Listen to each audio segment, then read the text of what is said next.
मैं मोहन लीलर। आज social media पे यूट्यूब प्लेटफॉर्म पे मेरा व्यक्तिगत रूप से बनाया गया ये पहला वीडियो है। आज सोशल मीडिया या यूट्यूब प्लेटफॉर्म पर मेरे आने का एक कारण है, मैं सेना सेवा कोर से जुड़ा हुआ आदमी हूँ और सेना की एक एजेंसी में मैं सेवा दे रहा हूँ।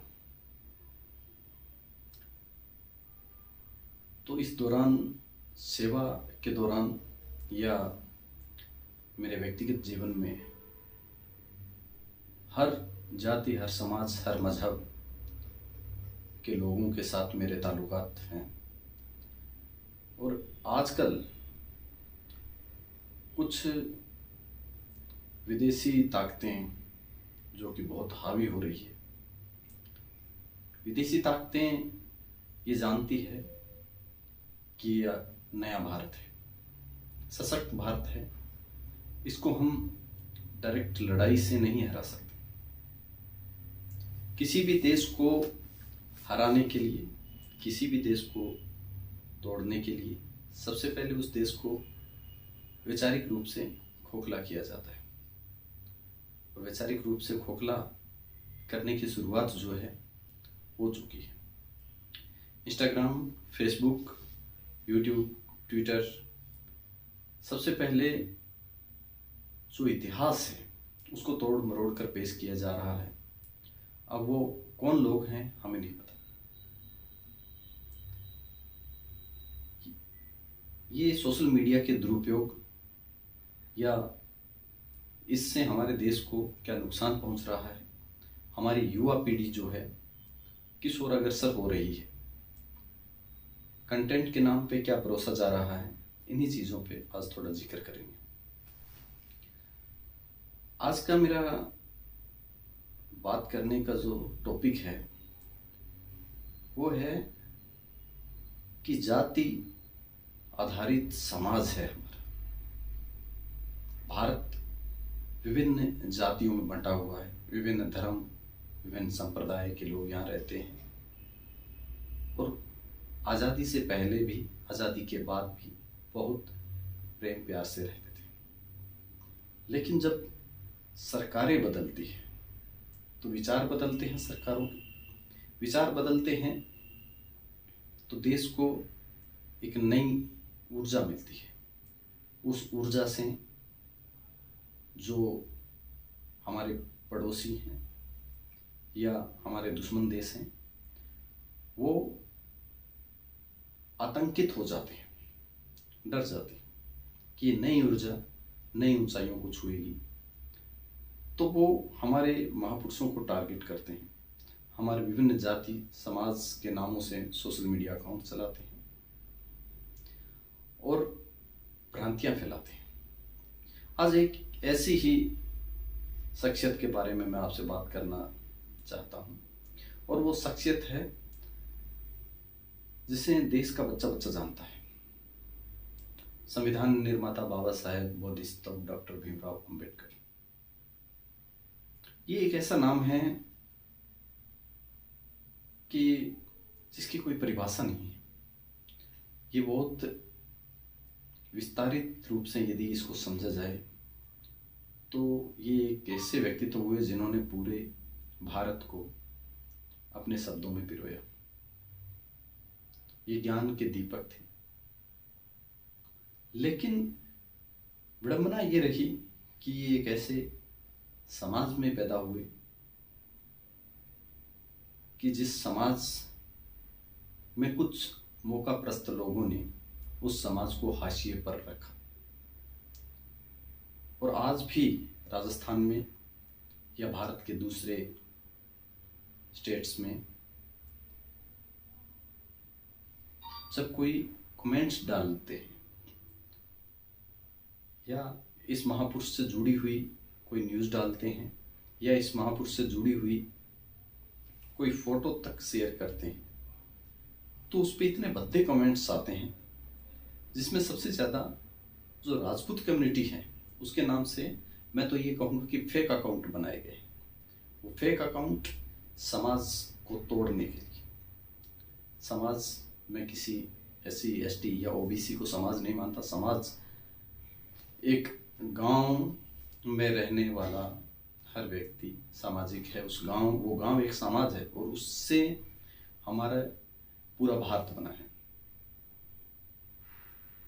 500 से छोटी बड़ी रियासतें थी, 500 के लगभग, जो राजपूतों ने इस देश के निर्माण के लिए दान की।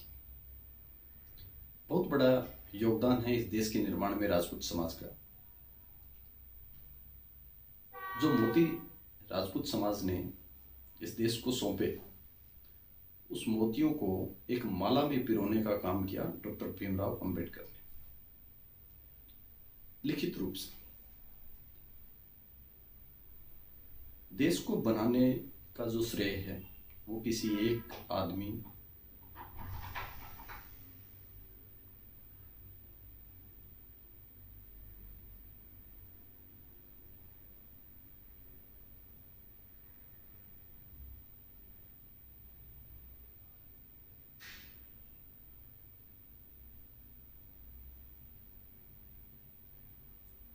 देश को बनाने का श्रेय जो है किसी एक आदमी या किसी एक व्यक्तित्व, किसी एक समाज, किसी एक जाति, किसी एक मजहब को नहीं दिया जा सकता। देश के बनाने में हर आदमी का योगदान था, लेकिन अपना सर्वस्व बलिदान करके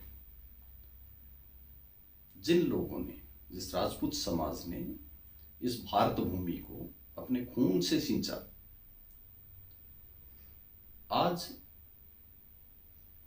उस राजपूत समाज के युवाओं, या मैं यूं कहूंगा कि उस राजपूत समाज की जो जातियां हैं उनमें भी अलग अलग वर्ग हैं। चौहान राजपूत है, तेवड़ा राजपूत है, तंवर राजपूत है, सिसोदिया राजपूत है, अलग अलग बहुत प्रकार के राजपूत जो हैं। तो राजपूतों की कुल 36 प्रकार की जो बड़े बड़े विवरण मिलते हैं। तो उनके जो सरनेम हैं उनको यूज करके सोशल मीडिया अकाउंट्स बनाए जाते हैं, और जो SC ST और OBC है, जो अपना मसीहा मानते हैं डॉक्टर अंबेडकर को, उन पे नेगेटिव कमेंट्स करवाए जा रहे हैं। अब ये कमेंट्स कौन करवा रहा है? इस देश को प्यार करने वाला कोई आदमी ये कमेंट्स नहीं करेगा। तो मेरी राजपूत समाज के युवाओं से गुजारिश है कि जैसे SC ST में भी मौकाप्रस्त नेता हुए, आज भी हैं, जिन्होंने ना तो बाबा साहब को पढ़ा है, ना बाबा साहब का योगदान को वो जानते हैं। वो सिर्फ ये जानते हैं कि क्या बोलने से कितने वोट आएंगे। और ऐसे मौकाप्रस्त लोग हर समाज में, जो दूसरे समाज के महापुरुषों को गाली देते हैं और वोट की राजनीति करते हैं, और वोट ले भी जाते हैं और जीत भी जाते हैं। लेकिन राजपूत समाज या सभी समाज के युवाओं को ये सोचने की जरूरत है कि वो कौन लोग हैं। उनका बैकग्राउंड देखना पड़ेगा कि उनका योगदान क्या है इस देश के निर्माण में। राजपूत समाज को अपना फैक्ट सही करना पड़ेगा। सही ऐसे करना पड़ेगा भाइयों कि देश आजाद होने पर एक देश को दिशा देने के लिए अंतरिम सरकार का निर्माण किया गया, जिसमें सभी समाजों से, सभी प्रांतों से, सभी रियासतों से विद्वान लिए गए। उन्हीं विद्वानों में एक थे डॉक्टर भीमराव अंबेडकर, जिन्हें संविधान का जो ड्राफ्ट तैयार करना था वो कमेटी की, ड्राफ्टिंग कमेटी के अध्यक्ष थे, और उन्होंने अच्छा तैयार किया। अब कुछ लोग कहते हैं कि राजपूतों के साथ डॉक्टर अंबेडकर ने गलत किया। तो राजपूत भाइयों, आपके किले, आपकी रियासतें, आपकी देश आज़ाद होने के बाद, विलय होने के बाद भी जो आपके पास ज़मीनें थी, वो आपके गढ़ में रखा हुआ सोना चांदी, आपका खजाना डॉक्टर अंबेडकर ने नहीं लूटा। डॉक्टर अंबेडकर तो अंतरिम सरकार में कानून मंत्री थे, उन्होंने अपना काम किया। उन्होंने संविधान में ये बातें कभी नहीं लिखी कि आपकी प्रिवी पर्स जो भत्ते आज़ादी के बाद जो विलय पत्र पे हस्ताक्षर करते टाइम आपके बाप दादाओं से इस देश की उस टाइम की सरकार ने प्रॉमिस किया था कि हम देंगे, वो भत्ते डॉक्टर अंबेडकर ने बंद नहीं किए थे।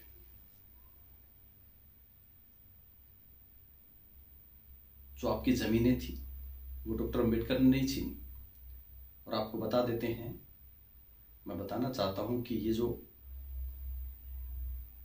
आज बातें फैलाई जा रही हैं कि SC ST को तो पूरी मलाई दे गए और ये जो है बाकी वर्गों को वंचित वर्ग कर गए, ऐसा नहीं है। आप डॉक्टर अंबेडकर को पढ़िए,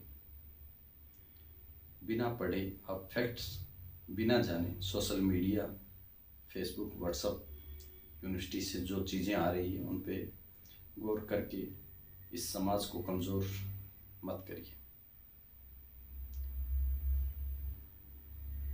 पूर्ववर्ती सरकारों ने आपके प्रिवी पर्स छीने, आपके बुजुर्गों को मिलने वाली तोप की सलामियां छीनी। आपने जो बलिदान दिया, अपनी रियासतें इस देश को दी, उन रियासतों में आपका जो वजूद था उसको मिटाने का काम इन सरकारों ने किया। और यही पूर्ववर्ती सरकारें जिन्होंने ये कानून बनाए, आपको आपके किलों से निकाला गया। जयपुर जो प्रतिष्ठित राजघराना था, वहाँ की राजमाता को भी कैद किया गया। वहाँ के किले की दीवारें तोड़ तोड़ के चेक किया गया कि इसमें क्या छुपा हुआ है। और वहाँ से निकाला गया सोना, जिसका आज तक कोई रिकॉर्ड नहीं है कि कहाँ गया, कितना था, कौन ले गया वो सोना। डॉक्टर अंबेडकर तो नहीं ले गए, फिर आप अंबेडकर को गाली क्यों देते हो? जैसे गोगा जी हैं, बाबू जी हैं, हड़बू जी हैं, रामदेव जी हैं, महाराणा प्रताप है, राणा सांगा है, राणा कुंभा है, ये जयमल पत्ता सिसोदिया हैं। तो ये लोग ऐसे लोग हैं, ये किसी समाज के नहीं थे, ये राजपूतों के नहीं थे, या किसी दूसरी कौम के नहीं थे, ये किसी धर्म के नहीं थे। ये आइडल थे, आइडल हैं और आइडल रहेंगे। वापस नहीं आने वाली चीजें ये। इन्होंने जो किया हजारों हजार साल तक कोई आके नहीं कर सके। देश का बच्चा बच्चा इन महापुरुषों का सम्मान करता है। तो हमें डॉक्टर अंबेडकर को भी पढ़ना चाहिए। और राजपूत समाज से दरख्वास्त है कि इन चीज़ों को क्लियर करें कि डॉक्टर अंबेडकर 2 बार चुनाव लड़े और दोनों बार चुनाव हारे। उनके सामने किसने चुनाव लड़ा? कांग्रेस ने। बहुत से लोग आरोप लगाते हैं डॉक्टर अंबेडकर पे कि डॉक्टर अंबेडकर कांग्रेसी थे। डॉक्टर अंबेडकर कांग्रेसी नहीं थे। जब देश आज़ाद हुआ उस टाइम तो पार्टी ही एक थी, तो कोई ऑप्शन नहीं था। कोई भी आदमी अंतरिम सरकार में यदि शामिल हुआ तो वो कांग्रेस में ही था। यहां तक कि मुस्लिम लीग बनने से पहले मोहम्मद अली जिन्ना भी कांग्रेसी थे। जो आदमी राजनीतिक रूप से आजादी के मूवमेंट में शामिल हुआ वो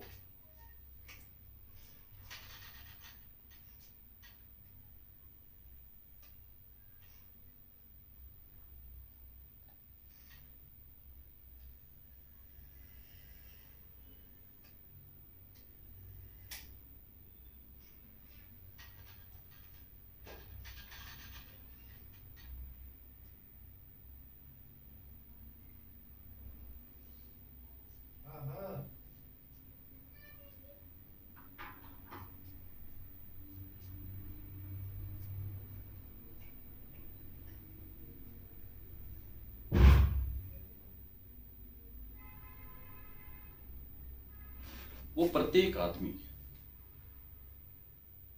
जो राजनीति के रास्ते से इस देश की आज़ादी में भागीदार बना, वो हर आदमी कांग्रेस में शामिल था।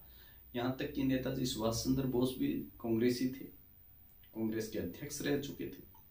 डॉक्टर अंबेडकर ने 2 बार इस देश की राजनीति में घुसने का प्रयास किया, लेकिन दोनों बार असफल रहे और भारी मतों से उनको हराया गया। उनको हराने वाली कांग्रेस थी, उनके पीए को उनके सामने चुनाव लड़ाया गया और नेहरू जी ने उनको भरपूर समर्थन दिया, जिसकी वजह से डॉक्टर अंबेडकर अपने पीए से चुनाव हार गए।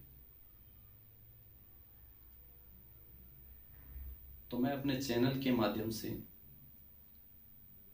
समस्त राजपूत समाज के युवाओं से आह्वान करता हूं कि इस देश की बहुत बड़ी विडंबना रही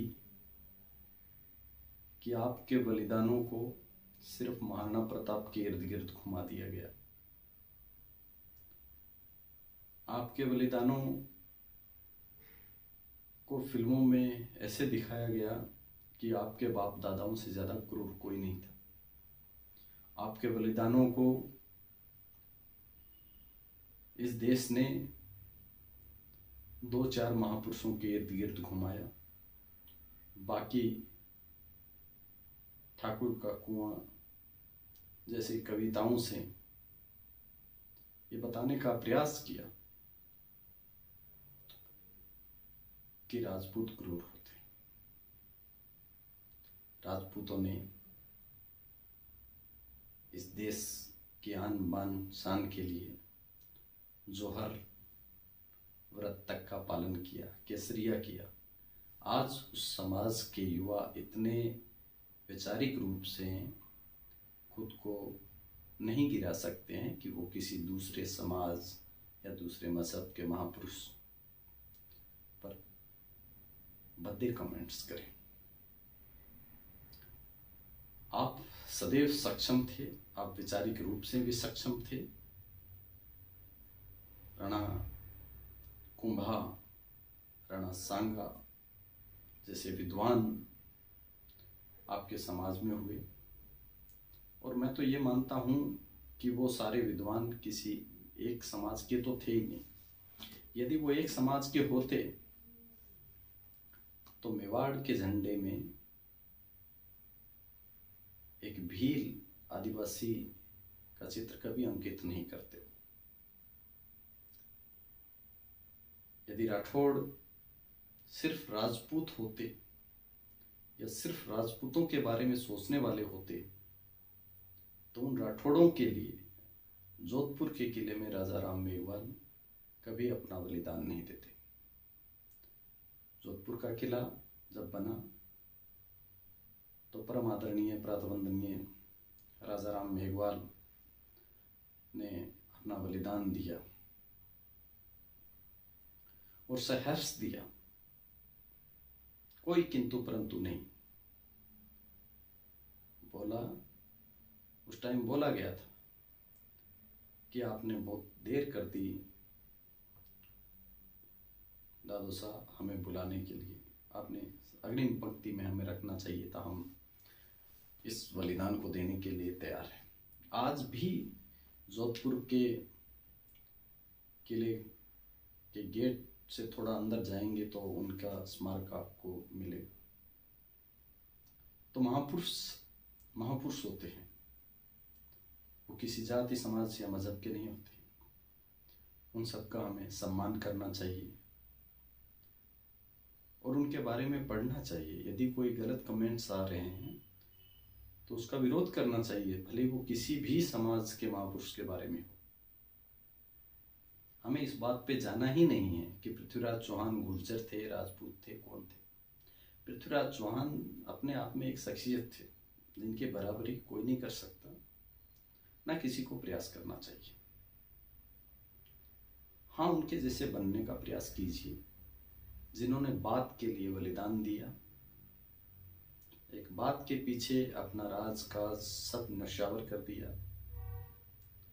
तो बात के मालिक बनो और इस समाज, इस देश को आपकी रियासतों ने बनाया था। तो आप नेतृत्व कीजिए। वो 6 कमेंट्स यदि आपके जाति समाज के किसी आईडी के नाम से आ रहे हैं तो उसका आप विरोध कीजिए, पुरजोर विरोध कीजिए। इन्हीं शब्दों के साथ मैं अपनी वाणी को विराम देना चाहता हूँ। जय हिंद, जय भारत।